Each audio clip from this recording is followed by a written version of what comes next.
देखिए, कुंडली में चैलेंजेस के पिछले वीडियोस में हमने डिस्कस किया था वक्री ग्रहों और अस्त ग्रहों के बारे में, और वो हमारी लाइफ पे क्या इम्पैक्ट डालते हैं और हमें कैसे स्ट्रेटजीज बना के प्लान आउट करके उनको नलीफाई या उनको मिनिमाइज करना पड़ता है, राइट।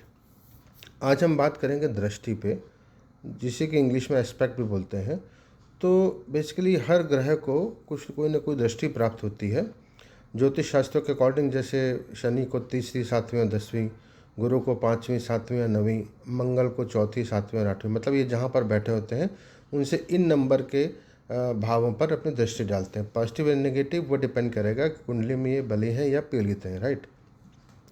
अब बेसिकली हमारा कुंडली तो हमने एनालाइज कर ली कि भाई ये दृष्टि हमारे लिए अच्छी है, दृष्टि हमारे लिए ख़राब है, बट उसका रियल टाइम मीनिंग में क्या, रियल टाइम लाइफ में क्या मीनिंग है। तो इसको बहुत सिंपल तरीके से समझ सकते हैं कि दृष्टि मीन्स, ग्रहों की दृष्टि मीन्स वो सोसाइटी के, हमारे सराउंडिंग्स के लोग जिनसे हम डे टू डे बेसिस पे डील करते हैं। ये हमारे ऑफिस के लोग भी हो सकते हैं, हमारे घर परिवार के हो सकते हैं, समाज के हो सकते हैं। अब जैसा कि हम जानते हैं कि हर ग्रह को का एक सिग्निफिकेशन है। मीन्स मंगल इज लाइक सेनापति या फाइटर।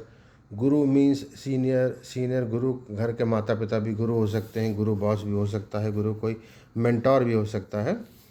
उसी तरह बुद्ध को अगर फॉर एग्जांपल देखें तो बुद्ध हमारे रिलेटिव्स भी हो सकते हैं।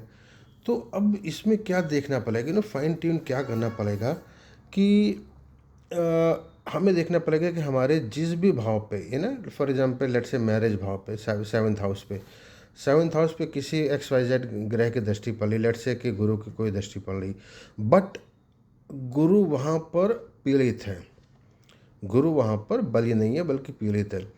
तो क्या होगा, हमें बहुत केयरफुल रहना पड़ेगा। हमारे मैरिज से रिलेटेड जो एडवाइसेस, दृष्टि मीन्स एडवाइसेस, जो एडवाइसेस हमारे सीनियर्स दे रहे हैं वो at times, I mean at most, वो गलत भी हो सकती हैं।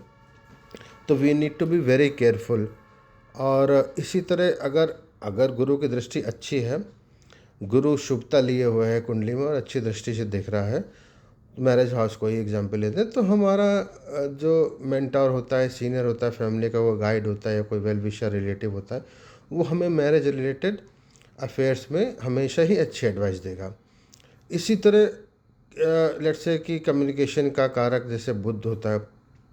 अब बुध फॉर एग्जांपल 10th हाउस की बात करते हैं, बुध की अच्छी दृष्टि, बली बुध की दृष्टि लेट्स से 7th हाउस पे आ रही, सॉरी 10th हाउस पे आ रही है, नौकरी के भाव पे, राइट, नौकरी, ऑफिस, कैरियर के भाव पे। तो उसमें क्या होगा कि हमें एडवाइसेस उन बंदों की जो हमारे कोलीग्स हैं, वो एडवाइसेस फ़ायदेमंद करेंगे। ऑन द कॉन्ट्ररी, अगर बुध पीड़ित है कुंडली में, तो फिर उनके एडवाइसेस को लेकर हमें बहुत केयरफुल रहना चाहिए, उनका एप्लीकेशन हमें भारी भी पड़ सकता है। अब हम बात करते हैं टूल्स की, तो मैं अपने कुछ पुराने वीडियोस की बात करना चाहूँगा। ये मैंने बेसिकली 3 वीडियोस डाले थे, इसमें मुख्य रूप से 43, 43rd और 42nd वीडियो जो है, इन 2 वीडियोस में मैंने जिक्र किया था IQ EQ मैट्रिक्स का, कि कैसे 4 तरह के लोग होते हैं बेस्ड ऑन IQ EQ। जिनके IQ EQ दोनों हाई होते हैं, जिनके दोनों लो होते हैं, जिनका पहला हाई दूसरा लो, या पहला लो दूसरा हाई होता है, राइट। उसी तरह रिलेशनशिप जन में भी होता है कि people you like, people you don't like, और they like you, they do not like. उस बेसिस पे हमारे 2 टूल्स हमने डिस्कस किए थे, रिलेशनशिप जन और IQ EQ मैट्रिक्स। तो इन दोनों टूल्स का यूज़ हमें बहुत केयरफुली करना चाहिए। और हम जैसे बात कर रहे हैं कि तो हमें क्या करना चाहिए, बेसिकली इन दोनों टूल्स का यूज़ करके हमें अपने सराउंडिंग्स की, अपने ऑफिस के लोगों को क्लासीफाई कर लेना चाहिए। एक चार्ट बना लेना चाहिए मेंटली या पेपर पे जॉट डाउन करके, अपने अपने तक रखना चाहिए कॉन्फिडेंशियल, कि भाई we have to be careful on these and peoples, and we have to be rely on these peoples based on IQ EQ matrix and based on relationship vision. तो उससे हम क्या है, दृष्टि के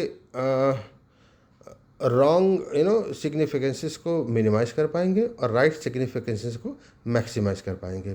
थैंक यू।